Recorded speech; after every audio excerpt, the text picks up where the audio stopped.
بسم الله الرحمن الرحيم. الحمد لله وصلى الله وسلم على سيدنا محمد رسول الله وآله وصحبه ومن والاه. ربنا لك الحمد كما ينبغي لجلال وجهك ولعظيم سلطانك. آمين. ما وصاني بري السلام ورحمة إخوائي قولتان ليبيا لا درسي رابردوا أما جمع كذبة وسيخو دستوري مدينة كفي غنبري خواه صلى الله عليه وسلم دايرشت باسي وما كلك لبنجابيك بن تا بنجاودو بنديك أبيه وهروها باسي أصلي أم وثيقية ما كلك هنديك لم يجوناسان تانيان دا ولا أصلكي علين وجودي نبو نسراوة وبلام باشيويكي متفرقة وجاجا لا كومالك لصحاحة هاتوا إثبات ما كلبويكا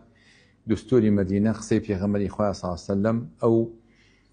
وثيقية أو دايرشتوها. ئاما ژەمان کرد طبعاً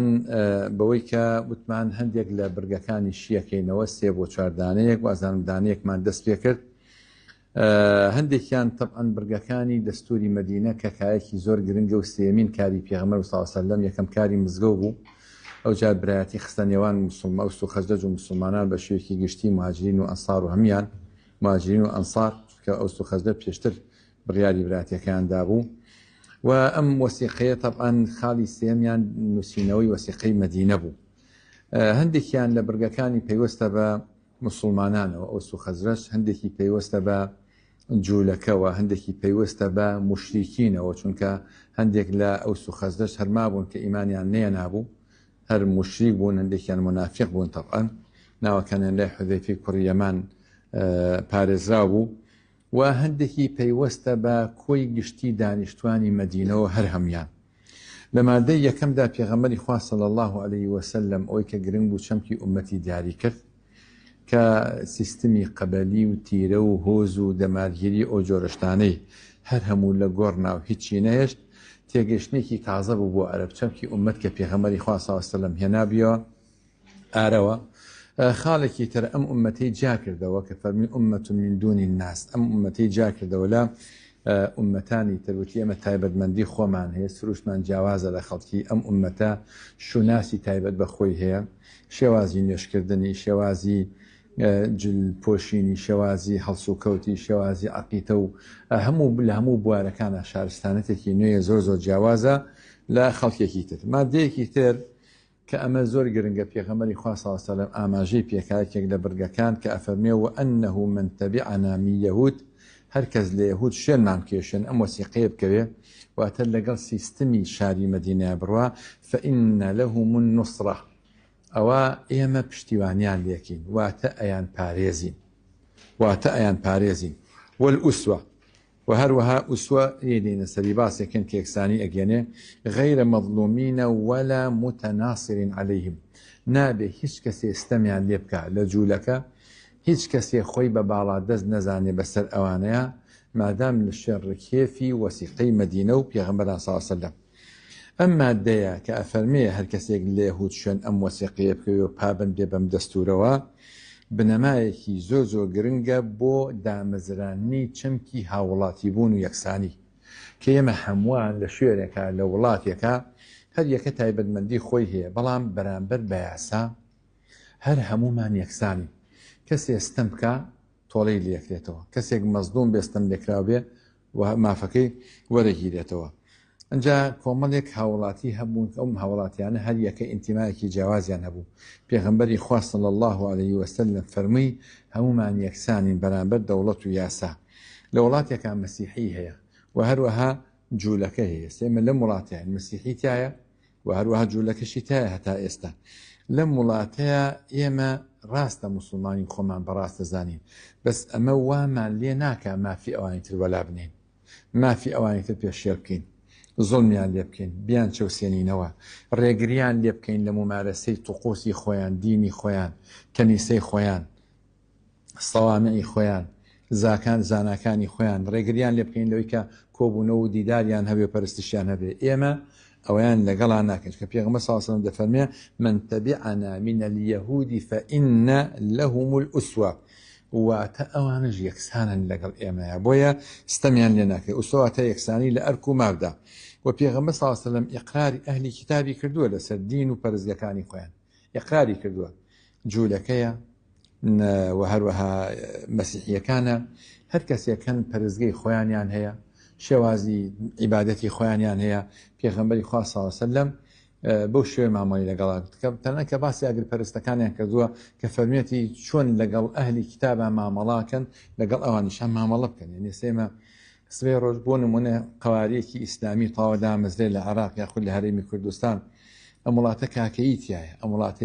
یەزیدی تایە ئایا خۆمیان ناکوژیت خۆ پەلەماریان نایی خۆ کاری ناکەی لە برسا بمبرن وەسیقەیەکمان هەیە دوستورێکمان هەیە ئەوانش پێ رازین بە وەسیقەوە بۆ دوستورە مادام ئەبنە هاوڵاتی ئەم وڵاتە وەکو چۆن جوولەکە و گاور مشتێکەکانش ببوونە هاوڵاتی شارەکەی پێغەمبەری خوا صلی الله عليه وسلم و پێغەمبەر صلی الله عليه وسلم دەفەرمێت طبعا فإنه من تبعنا من يهود فإن لهم النصرة نصريان هي واتە هەر هاوڵاتێک لەم دەوڵەتەدا دەستدرێژی بکرێتە سەر بەرگری لێکرێ ئێستا طبعا هاوڵاتی بوون ئەوشی تەجاوز کردووە نەکە بەرگری لێکرێ ئێستا هەر کەسێک جواز سەفەری وڵاتی خۆی پێبێ ئەو وڵاتە تا سەر ئەسقان دیفاعی لەکە لە شوێنێکە لێ بخۆمێ یعنی ئێستا هەیە چۆتە بەریتانیا لە بەریتانیا بۆ نمونە 6 مانگە جنسیە بەریتانی وەرگرتووە هاتوتۆ بۆ هەرێمی کوردستان لێرە گیراوە کە گیراوە قۆنسۆلی بریتانی لەولێرە هەستاوە چۆ سەردانی کردەوە بۆ زیندان توتی بزانم وەزعی چۆنە لێرەوە چێ بۆ بەسڕە قۆنسۆڵەکە بۆ نمونە و هەروە سەفیرەکە چێ سەردانەکە ئەم وەسیقەی پێ ئەم جواز سەفەری بەریتانیا یا ئەمریکا یا رووسیا یا هەر وڵاتێکی تر ئەڵێ ئێمە بەرگری لە تۆکەین لە هەر شوێنێکاگەر لێ بخۆمێ و هەر پێویستیەکە هەبێ چەمکی هاوڵاتی بوون ئەواگرێتەوە جا موسڵمان بێەوەی بەریتانیا هەیە لەسەر مادەی قورسی تیرۆر و ئەو جۆرەشتانە گیراوە تۆمەتباریان کردەوە کە ئەمە ئەندامە لە داعشا بۆ نمونە بەڵام ئەو هاتووە لێرە هەر سەردانی کردووە ئەژلەیە خۆم چەند کەسم بینی ئاڵێ کە ڕۆشتومەتەوە بۆ ئەوێ 5-6 کەس لە جیهاتی مختصۆ تابەت لە مەتار پێشوازیان لە من کردووە کاتێک کە بەربووم وچوومەتەوە بۆ ئەوێ حرمەت و ڕێزیان لێ ناومتیانە پێویستەکانە چییە نردویانم بۆ خەستەخانە پشکنینی گشتیان بۆ کردوم هەرچێ بێ ئەمە بریتێ لە چەمکی هاوڵاتی بوون یعنی مافی ژیانی هەیە ئەم ئینسانە لەو وڵاتەیە جا لە مەقاسیدی شەریعەیە کە شتێکە پێوتی حەقی حەیات کە مافی ژیانی هەیە دابینکردنی دا و دەرمانە خواردنە خواردنەوەیە پێگەیە جێگەیە حرمەت و ڕێزە مەسئلەی خوێندنە مەسئلەی پارێزگاریەتی لە مادەی هۆشبەر لە ژەهرایی بوون لە چی لەو جۆرەشتانە کۆمەڵێک چەمکی زۆر گرنگ هەیە ئێستا کە دامەزراوە بۆ بەرگریکردن لە هاوڵاتیان لە چەمکی هاوڵاتی بوونا کە هەمووان بەرامبەری یەکسانن و پێغەمبەری خوا صلی الله علیه وسلم فەرمێ وەکو چۆنە فەرمێ من ئاذا ذمیا فقد ئاذانی هەر کەسێک ذمی ئەو کەسێکە معاهدە کە مسلمان نییە بەس لە دەوڵەتی ئیسلامیە و هاوڵاتی دەوڵەتی ئیسلامیە وەکو چۆن ئێمە زەکاتەین وەکو چۆن ئێمە بۆ نمونە نزەری بە ئەو جۆرەشتانەین ئەوانە شتێکەیە پێوتێ جیزیە پێوتێ جیزیە ئەوان جیزیە ئەدەن لە مقابل ئەوەی کە بەرگریان لێکرێ بۆ نمونە ئەوان عسکەری ناکەن بۆن بەدەلی عسکەری ئام جۆرە شێوازانە هەیە یاخۆ دەفەرمێ من ئاذا معاهدا في عهده فأنا حجيجه يوم القيامة هەر کەسێک ئازاری معاهدێک با لەو عهد و بەڵێنەی کە داوێتی ئەفەرمێ من ڕوبەڕووی ئەوەستمەوە لە ڕۆژی قیامەتە ئەمە نەک ئەوەندە هەر کەسێک پەیمانی با پەیماشکێنی بکە کارێکی تاوانێکی زۆر گەوراکە تۆ بە کەسێ بڵێ معاهدی لەم وڵاتەیە شەرەف و کەرامەت و ژیان و حرمەتێ پارێزراوە بەڵام بێ لە پشتەوە خەنجەری ژەهری لێبێ ئەمە تاوانێکی زۆر گەورەیە هەر عهدێک ئینسان دای بە هەر کەسێک ئەبێ بیپارێزی یاخود جاری وایە لە جەنگاڵێ تەسلیم بە کە تەسلیمە بێ چەند دیلەکانە کوژن دوای تەسلیم بوون ئەوە تاوانێکی زۆر گەورەیە ئاینی پیرۆزی ئیسلام دژ بۆ حاڵەتە وەستاوەتەوە مادەیەکی تر فەرمێ وأنه مهما اختلفتم في شيء فإن مرده إلى الله وإلى محمد رسول الله أما دي زۆر گرنگە ئەڵێ ئەم هاوڵاتیانە لە مەدینەیە جا مسلمان لەگەڵ مسلمان لەگەڵ جوولەکە لەگەڵ یەکتریە مشتکین لەگەڵ هەمیانە ئەمانە ئەفەرمێ ئەمانە ئەگەر بێت و چەندە خلاف و ناکۆکیەکیان هەبێ لە هەر شتێکا بێ ئەمە مەرجعەکەیان ئەگەڕێتەوە بەلای کێ بۆ لای خوا لەگەڵ پێغەمبەری خوا صلی الله عليه وسلم ئەبێ بگەڕێتەوە بۆ ئەوێ ئەمە دیاریکردنی مەرجعیەتە لە کاتی ناکۆکیە زۆر گرنگە ئینسان لە ماڵێکان مەرجعیەتێکی هەبێ لە ناو گروپێکان مەرجعیەتێکی هەبێ لە گوندێکان مەرجعیەتێک هەبێ لە شارێکە لە وڵاتێکە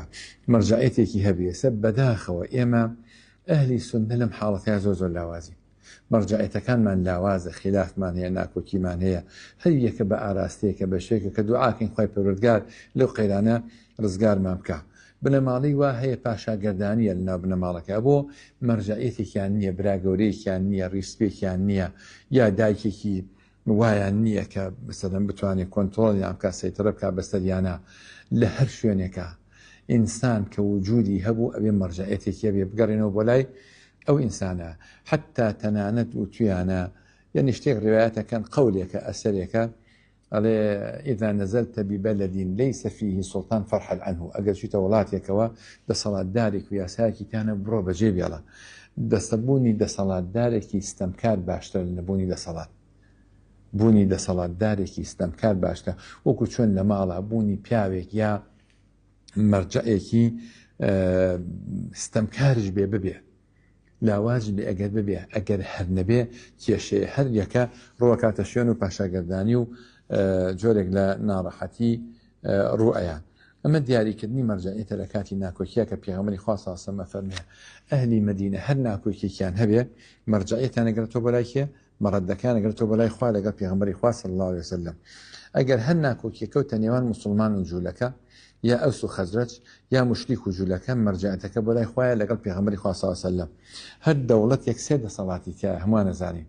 دەسەڵاتێکمان هەیە تەشریعیە، دەسەڵاتێکمان هەیە تەنفیزیە، دەسەڵاتێکمان هەیە قەضائیە. دەسەڵاتێکمان هەیە قەضائیە. جا طبعا ئەمە زۆر هەڵێک دەچکە من دکتۆراکەم لەوێ هێناوە، دکتۆراکەم لە سیاسی شەرعیایە ئیسپاتم کردووە بەراوردکاریەکە کە لە نێوان سیستمی ئیسلامی لەگەڵ سیستمی دموکراسی سڵۆتاتی فەلات هەر سێ دەسەڵاتەکە، یعنی الفەصل بین السڵۆتات جیاکاری لە نێوان سێ دەسەڵاتەکە، تەشریعی پەرلەمانە کە یاسادانێ، قەضائی دادوەرەکانە کە حکومەکە یەکلاکاتەوە، تەنفیزی حکوومەتە کە دێ ئیشوکارەکان جێبەجێ ئەکا و دستور و یاساکان جێبەجێ ئەکا. جا لە سەردەمی پێغەمبەری خوایە صلی الله علیه و سلم هەرسێکی یەک بووە، خۆی دەسەڵاتی تەشریعی هەبووە و خۆی دادوەرش بووە لە بینی ئەطرافی ناکۆکە و هەروەها خۆشی منەفیز بۆ تەنفیزی کردووە. بەس لە دوای خۆیەوە من ئەوم ئیسپات کردو لە ئەوتڕوحەکە ئامانجەکەشمەوە بووە کە لە دوای پێغەمبەری خوا صلی الله علیه و سلم وردە وردە دەسەڵاتەکان لە یەکتری جابۆتەوە، تەشریعی و هەروەها قەضایی و هەروەها تەنفیزی. ئەم سیانە طبعا پێویستە کە قەزا ئەبێت لەبەر ڕۆشنایی شەریعەتا بێت،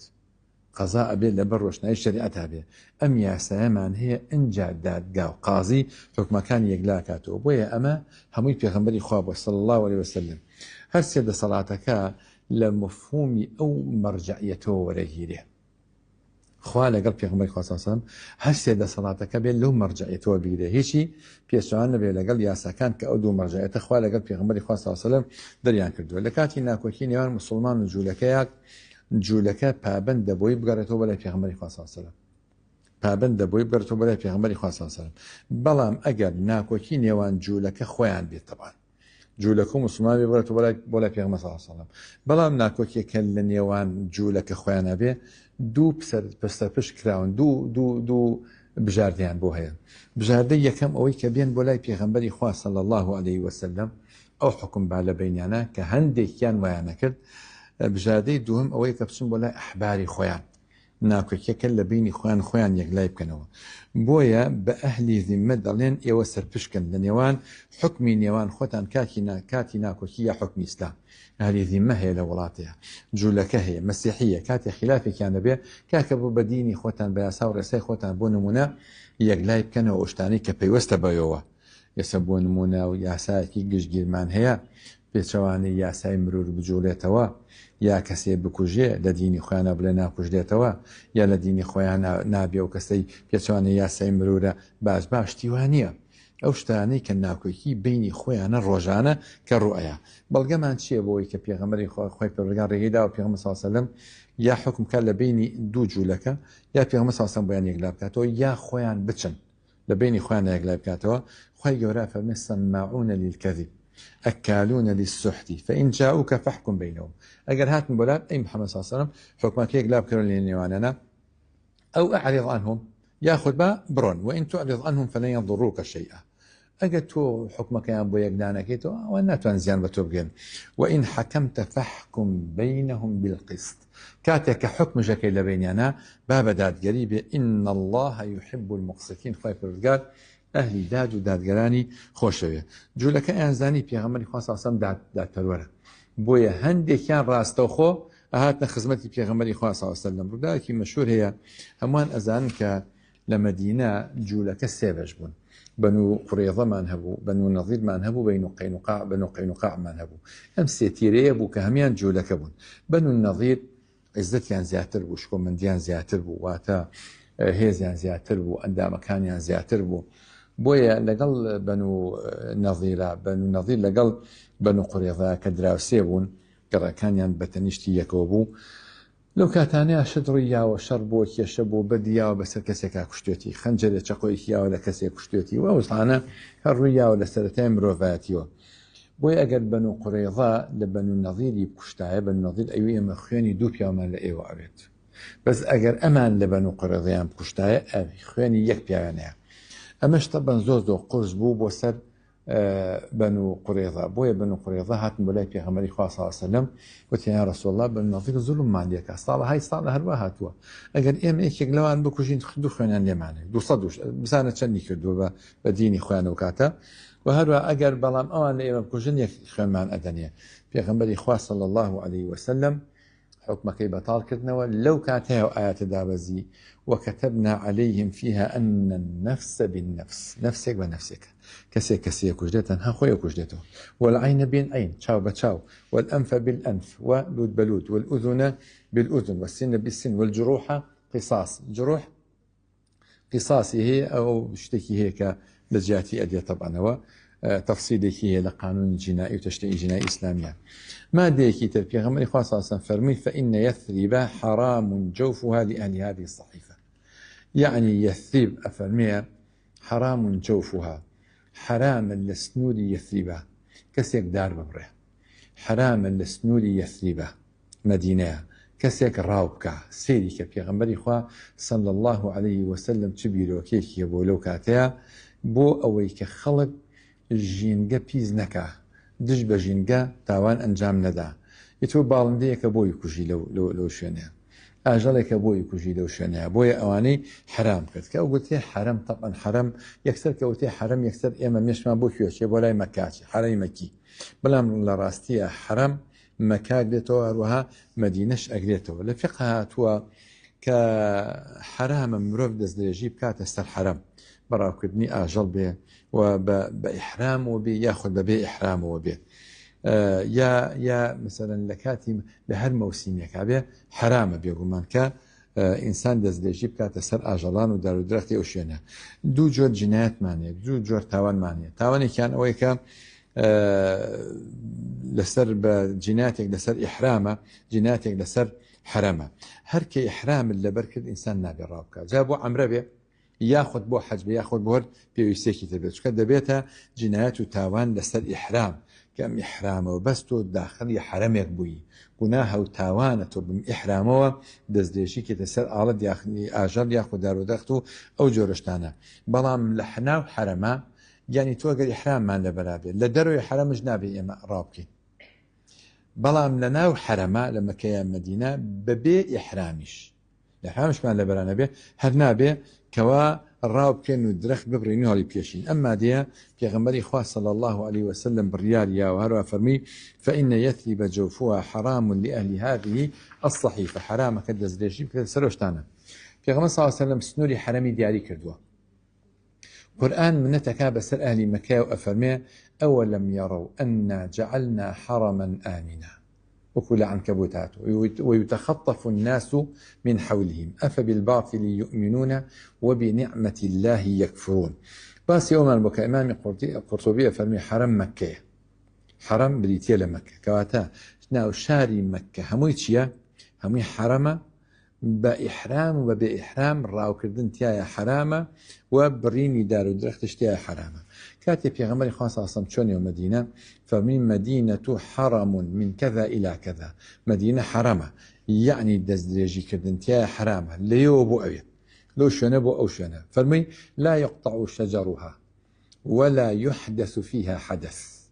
باشا فمن أحدث فيها شيئا فعليه لعنة الله والملائكة والناس أجمعين هل كسي فتنة وفسادي تا بربابك بياوي تا بكوجي آجاوي تا بياري براوي تا بكا وهروا دارو درخ جا فتنة زور بو وقتي خوي كلكي ولاخي يكيان بريو لهندشن ياخد هاتون رزو باخي يكيان سوتان دوا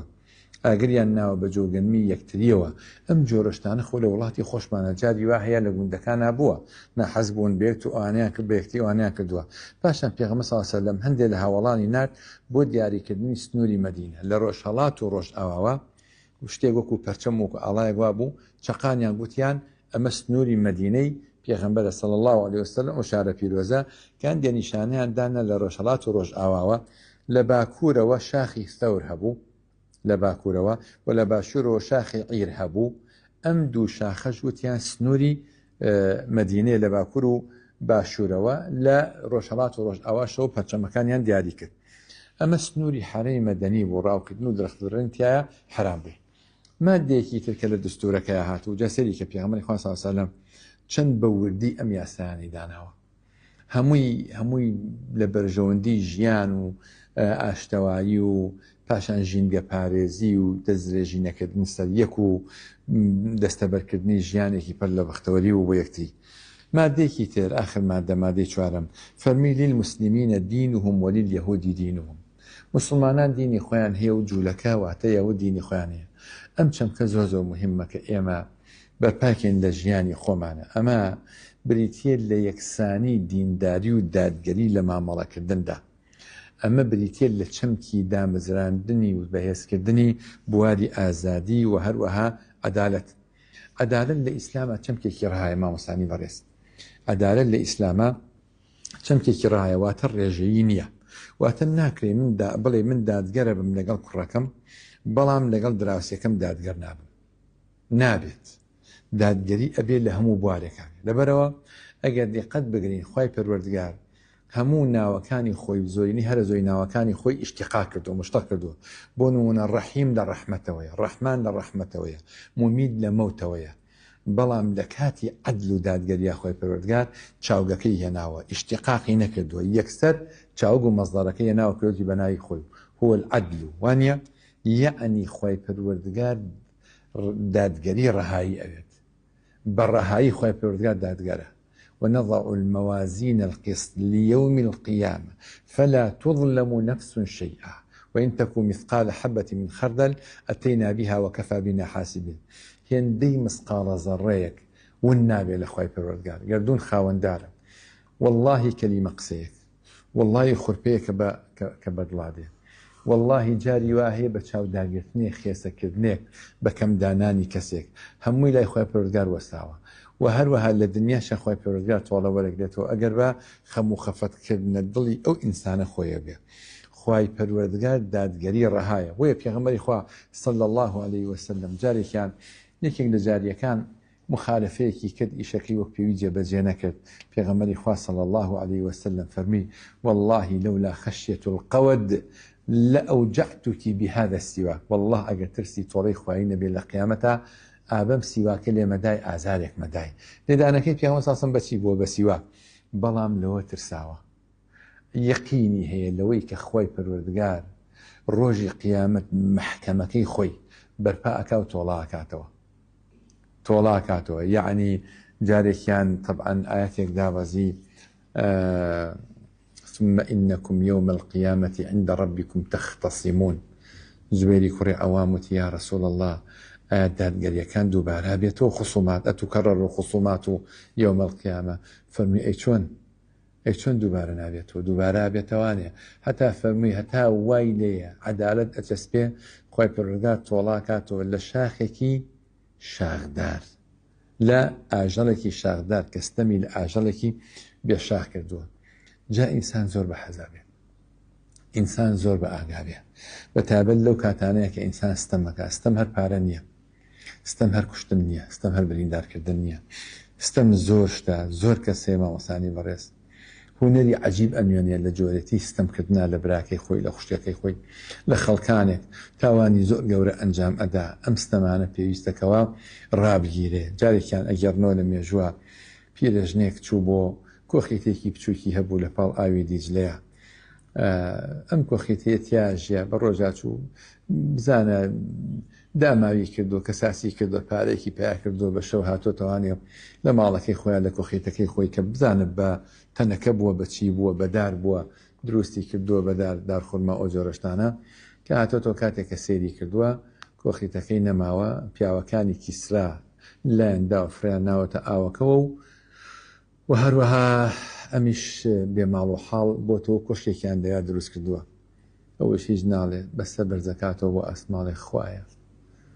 من لەوێ نەبووم ئەی تۆ لەکوێ بووی ئەڵێ وەڵڵاه خوای پەروەردگار کۆشتەکانی هەموو نەوڕۆ کرد هەموو بردی بە ڕۆخی زەویە آمان اتقوا دعوة المظلوم فإنه ليس بينها وبين الله حجاب ئەو کاتانەی کە دڵۆ پەفرمێس کە کەسێک ئەیڕێژێ لە تاو ئازارێکی پێگەشتووە ئەو چگە ساتانەی کە ئینسانێک خەم و خەفەتێکی بۆ دروست بووە خەوی لێ ناکەوێت لە تاوەی کە کەسێ ستەمێکی لێکردووە ئەو چکە ساتانەی کە ئینسان ئۆخرەی لێ بڕێ چونکە ئیشەکەی بۆ ناچێتە سەر هەڕەشێکی لەسەر ئەوە یعنی ئالەمانەیە ئینسانەکان ئەبێ وریابن بۆی کە خوای پەروەردگار دادگەرە چەمکی دادگەری لای خوای پەروەردگار ڕەهایە ئەمان هیچ کەسێک نەکا بۆی کەستم لە کەسێ بکە بە قسەکردنێ بێ بە چاوداگرتنێ بێ و هەروەها بەلێ و لێ هەڵقەرچان نێبێ بەسەر لە قان و ئاماژەکردنێ بێ بە زمانی بێ بە دەستی بێ بە قاچی بێ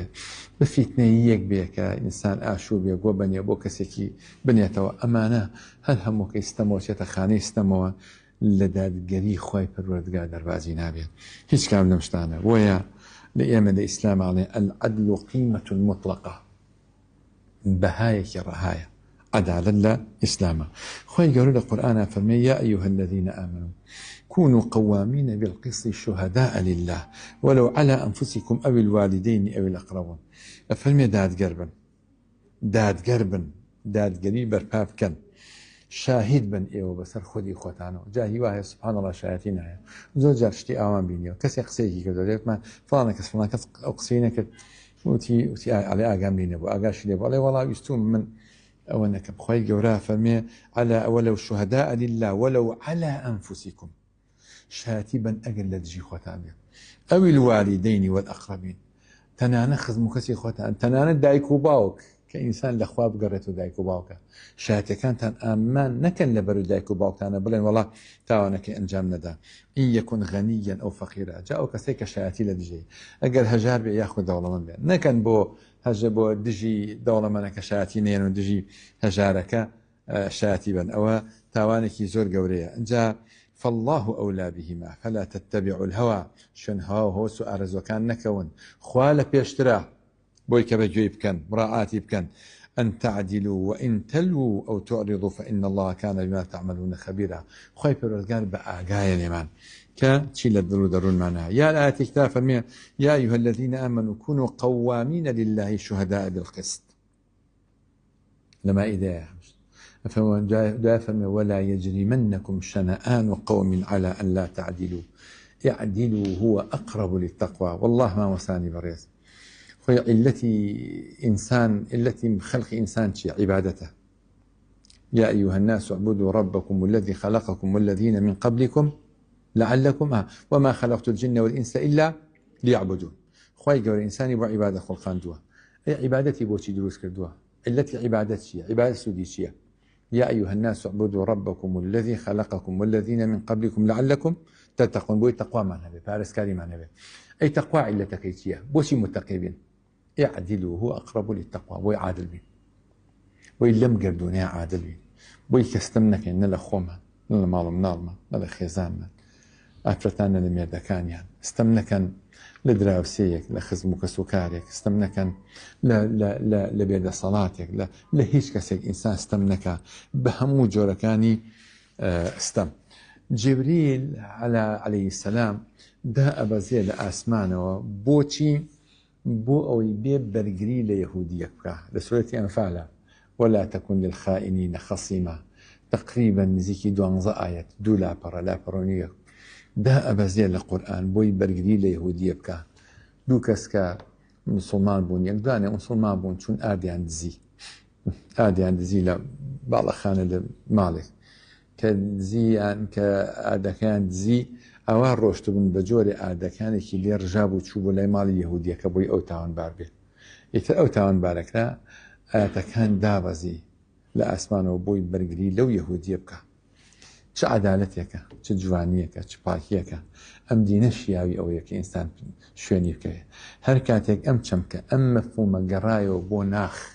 بۆ دڵی هەرکام لەم ئومەتە ئەوجار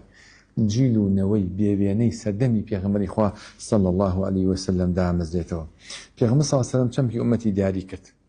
جاکاری و جیاوازی ئەم ئومەتەی لەگەڵ ئومەتانی تر دیاری کرد. مەرجعیەتی ئومەتی لە وەسیقەکەیە دیاری کرد. مافی دانیشتوانی مەدینە بە هەموو چین و تۆشە جیاوازەکانەوە دیاری کرد. ئیقراری چەمکی یەکسانی بیر و باوەڕ و